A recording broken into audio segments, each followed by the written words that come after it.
अगं बारशाचा कार्यक्रम खूपच छान झाला. आवडला ना सगळ्यांना? अगं पण रिटर्न गिफ्ट मध्ये चक्क चांदीचं नाणं. अगं आहेरात आलेल्या साड्या, टॉवेल, टोपी काही दिवसांनी खराबच होऊन जातं बघ. नाहीतर काय, आहेरात आलेल्या प्रत्येक गोष्टी इकडून तिकडे आणि तिकडून इकडे अशाच फिरत असतात. म्हणून तर आता हे गिफ्ट कुठेही फिरणार नाही.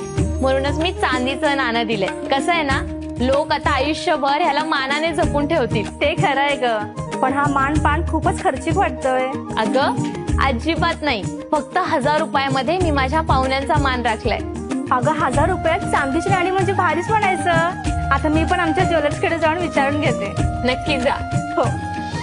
परफेक्ट बजेट, चोख चांदी. बारशाचं हे गिफ्ट राहील आयुष्यभर सोबत. राजेश सिल्वरचे एक्सक्लुझिव्ह सिल्वर गिफ्ट आर्टिकल्स तुमच्या जवळच्या सर्व ज्वेलर्स कडे उपलब्ध. Rajesh silver private limited.